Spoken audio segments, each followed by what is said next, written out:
I'm Chance Dorland, and this is In-Depth, an interview program from expressnews.com where you can find in-depth reporting and other resources concerning every topic you'll hear discussed on this podcast. San Antonio Express News senior reporter Sig Christenson was embedded with the 3rd Infantry Division during the U.S.-led invasion of Iraq in 2003. His Express News projects on that topic include Witness to War, The Only Retreat, and his recent story that we spoke about here on the program, Ex-POW Looks for Fresh Start 15 Years After Iraq.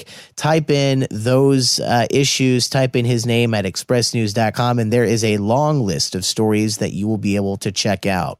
And later this month, Sig starts a new podcast with me for the San Antonio Express News called Military City that will be available alongside this and our other free podcasts at expressnews.com/podcasts.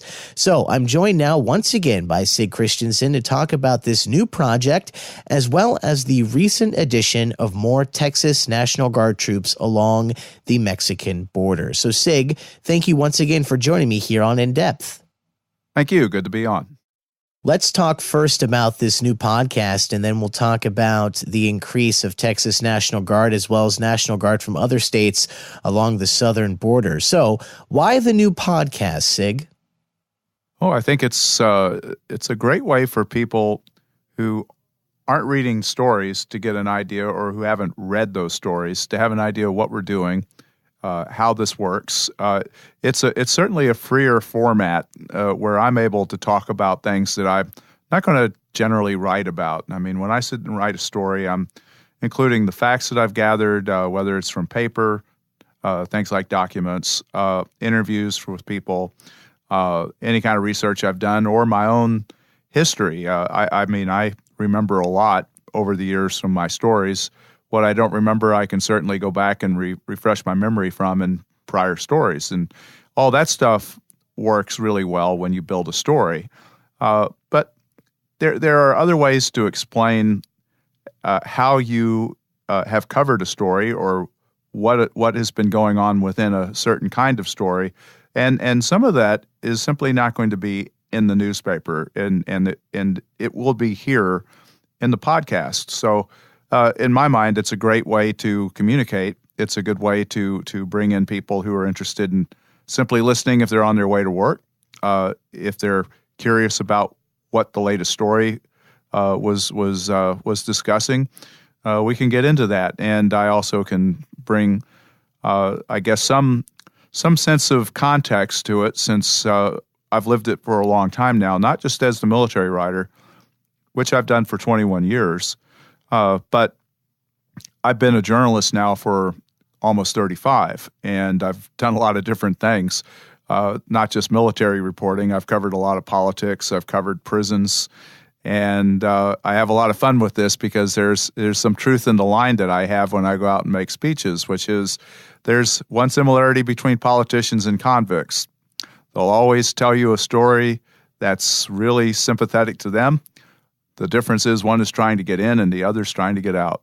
Exactly. And I'm sure other people would throw in some other similarities as well. What you just mentioned, Sig, you gave a couple different points to my first question that I threw out there. But what really popped up in my mind while you were speaking is something that has been reinforced pretty much every day that I've been working with the San Antonio Express News on all these different podcasts that we produce at expressnews.com/podcasts. You can subscribe there. Apple Podcasts, any podcast catcher that you have on your phone, that content will reach you for free. I'm in my 30s, and I've wanted to work in radio broadcasting since I was a teenager.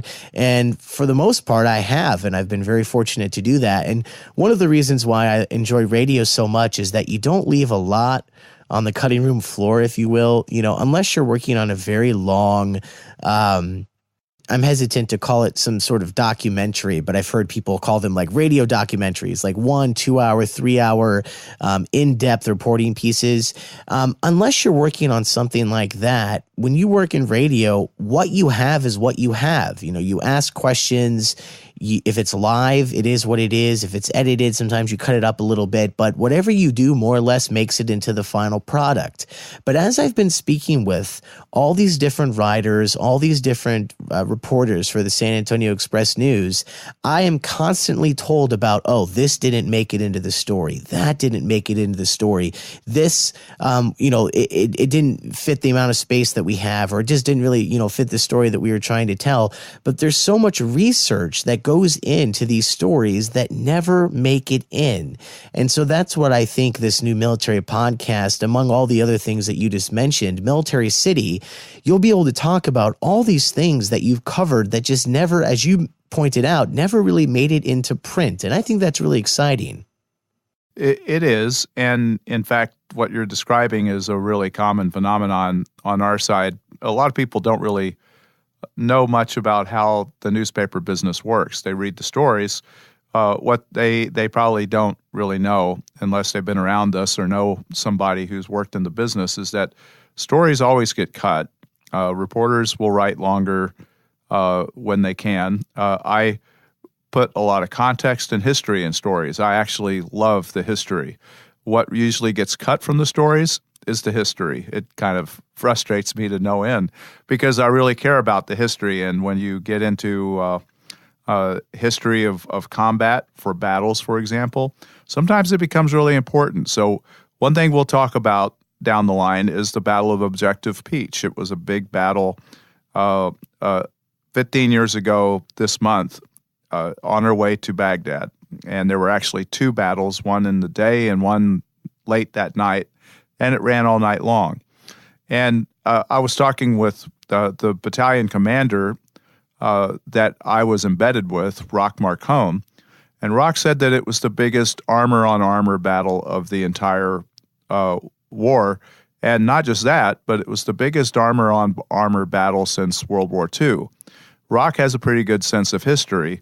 I wasn't entirely sure. I'd have to go back and look at Korea, where there were some big armor battles.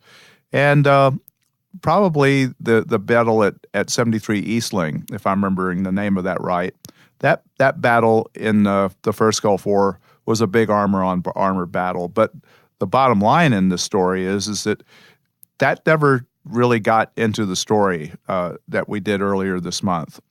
It's too bad, but that happens. And so one thing we're going to be able to do is to talk about stuff that didn't make it into the paper.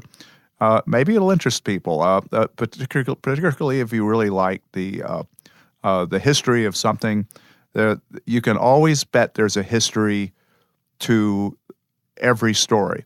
So I'll just, with that in mind, I'll leave just one thought. This morning, Donald Trump said the relations between the Russians and the Americans have never been worse. Now, there's a history component involved in that. The history component would be that he is wrong because the Berlin airlift was a much lower point. The invasion of Hungary in 1956 was a much lower point. The missile crisis in 1962, which I remember, that was the lowest point. And there are others going all the way to Russia's invasion of Georgia in 2008 and Ukraine several years ago.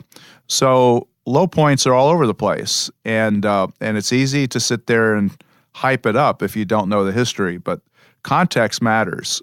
Anybody who lived during the missile crisis knows that was the lowest point in relations between the United States and Russia ever. I mean, we only came close to having a nuclear war that week, and it was a pretty scary time. So what we'll do when we're talking is not just tell the context, but we're going to tell the truth. That's the thing that really matters. As a journalist to me, the truth is the thing that matters. And then, so of course, not only dealing with these historical pieces and then giving the context, as you just pointed out, this will be another way to talk about something that's very important, of course, to Texas, a lot of southern states, but specifically to San Antonio. Could you talk a little bit about what the military means to the area? Obviously, we're calling this Military City. Well, this is another reason why history is so important. This town is drenched in history. it's one of the oldest cities in the United States. It was one of the first pieces of the Spanish Empire in North America.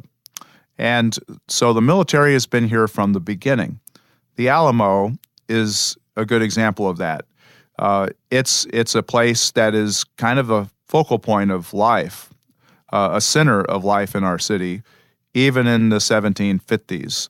And when the Army comes after the 1845 war in Mexico, they start using the Alamo as a storage facility.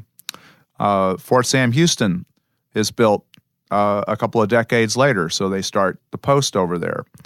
It's the oldest post in San Antonio and one of the oldest active posts left in Texas. You can go all over the place, especially in West Texas, and you can find forts that are basically museum pieces. They're not active military forts, but San Antonio still has Fort Sam. And after World War II, the city really explodes in terms of its military footprint. So in the 1930s, we already have Brooks Air Force Base, or what's called Brooks Field, and we also have Kelly Field.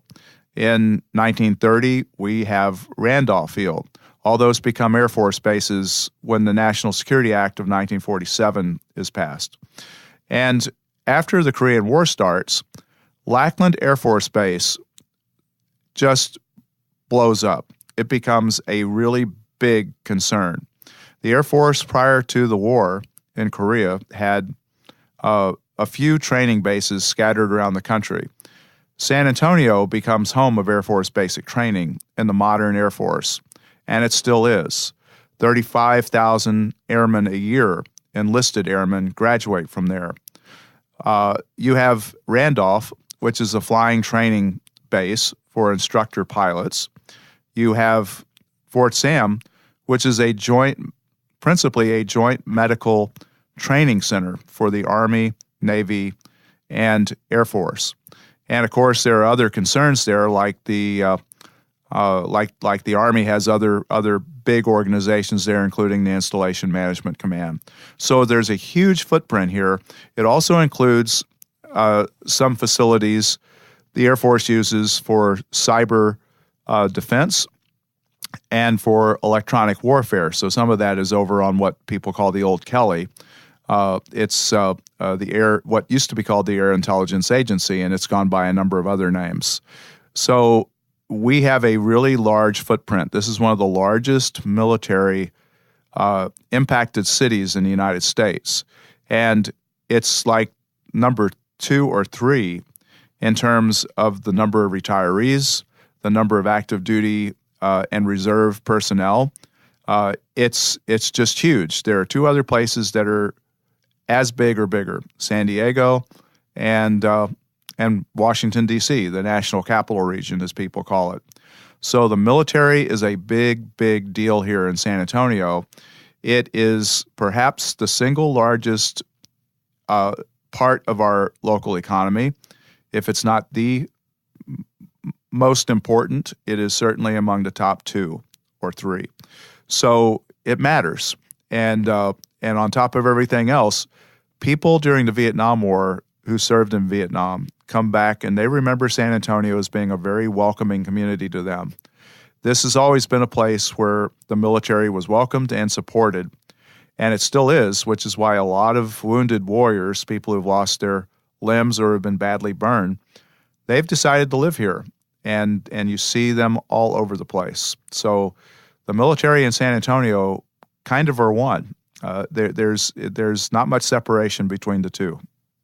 And then finally here, Sig, before we say goodbye, talking about our new podcast that'll begin here later this month. In about 2 weeks or so, we'll have the first episode of yourself and me talking on Military City, once again available at expressnews.com/podcast. We're going to be talking about the news around the time that affects San Antonio, as you mentioned, basically perhaps the number one industry of that city. And currently that is in the news right now because of previously mentioned President Donald Trump increasing the amount of National Guard troops along the Mexican border. Tell me about what's happened this week, specifically with Texas National Guard. The governor this week has said that he will send another 1,000 soldiers down to the border. On Friday night, the Texas Guard announced they were going to send 250 to the border immediately. And we already had 100 soldiers and airmen down there working under a program Governor Abbott had created called Operation Secure Texas. So that's going to be the Texas contribution to it. We do not know if California is involved, but New Mexico and Arizona are supporting the border operation as well. And what they hope to do is to support the Border Patrol and Customs by performing functions that frees up the Federals to go off and do things that involve more boots on the ground, things that get them into the field. That's the purpose of their program. And as Governor Abbott pointed out, and as we certainly did in all of our reporting, this is not new. While the president said this really hadn't been done before, that wasn't true either. The president of the United States in two different administrations ordered operations that were similar. George W. Bush did it in 2006 when he sent 6,000 soldiers to the border from Brownsville out to California. Barack Obama did it in 2010. His operation was called Phalanx and involved a lot of movement of federal agencies to support Mexican authorities, as well as 1,200 soldiers and airmen, some of them right here, of course. The purpose in all of those operations was the same. The Guard helps support the federal agencies doing things that allow those agents to go out into the field. They will not be involved in any kind of police activity. They're not going to detain immigrants. They're not going to search your car. They simply will not be given the authority to do that. And by the way, that's how those operations worked in the past. So nothing really new here. What is interesting, I think, is that when you talk to people who are familiar with the issue, it's clear that this issue is a recurring problem. There have been problems not just with illegal immigration, but needless to say, drug trafficking along the border. That seems to involve the Guard most of the time. In fact, you can go back and look at Guard operations going all the way to the 1980s, and they have been used for that purpose. So they help enforce our efforts to prevent illegal narcotics from coming across the border. We'll see what happens with it.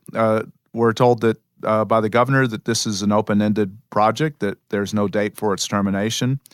It also does not have a name, as far as I know. So while we had Operation Wrangler in 2006 and Operation Phalanx in 2010, this is an operation that basically has no name, but it also has no end date. So we'll see what happens. I mean, basically, I guess if you were to name it, it's almost like because there's no wall. I mean, isn't this sort of President Donald Trump saying, the wall hasn't been built yet, so in the meantime, put more people on the border? That's what I've kind of been seeing it portrayed as in the media. Well, that's what he said. And that's his perspective. But, there's, the history of this is once again important. When Bush did Operation Wrangler many, many years ago, he did that because the Border Patrol simply did not have enough people. And as the Border Patrol was staffed up, the Texas Guard footprint and the Guard footprint elsewhere diminished. So toward the end of that operation, there were only a few hundred people involved in it from the Guard organizations, as far as I can tell. And so that basically was a bridge to help the Border Patrol and other federal agencies get more people. This is not the same situation. The Border Patrol has a lot of personnel down there. I think along the southwestern border, they have something on the order of 20,000 Border Patrol agents. That's a lot of people. And as a little bit of history goes, you'll be interested in knowing that Robert E. Lee, back in, I think, the 1850s or the 1840s, said that it would take 20,000 troops to secure the border down in Texas and the Southwest. He actually said that. It was pretty interesting that he came up with that figure. So we're there. There's 20,000 federal agents down there, perhaps more. You've got thousands of National Guardsmen who are doing, as they were in Weslaco yesterday, doing surveillance. And according to the story that Aaron Nelson did down in the Valley, that's in our paper today, the agents, the Texas Guard soldiers, I should say, saw somebody in a canoe or a raft crossing the Rio Grande illegally, and they reported it. That's how this will work. It has always worked that way in pretty much in some form or fashion. And as context goes, there's a reason why nobody wants to really let the Guard start shooting at people. They don't want to encourage that because it's happened before. There was a goat herd named Esquivel Hernandez who was killed by a Marine sniper unit back in the 90s. It was a terrible tragedy. The Justice Department seriously considered filing murder charges against the Marines that were involved in it, and they backed down because the deputy Secretary of Defense for Legal Affairs, Whit Peters, strongly recommended that they not charge anyone with murder. So, and I know that story because Whit told me that story last week. So the thing that everyone agrees on is that they don't want to go down that road. They don't want anyone injured or killed in a scenario like that. So everybody's going to be careful. I think that's a reasonable thing to predict.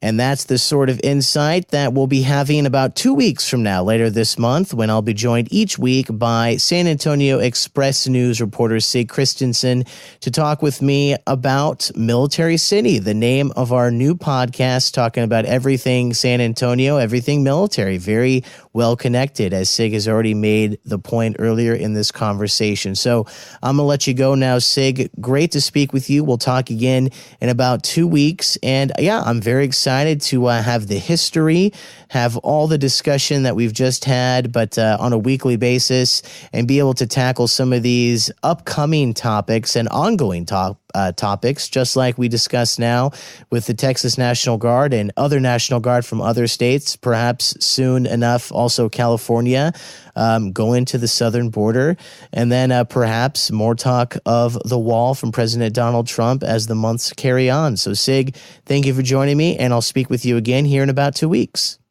Thank you. It's a big beat. There's lots to talk about.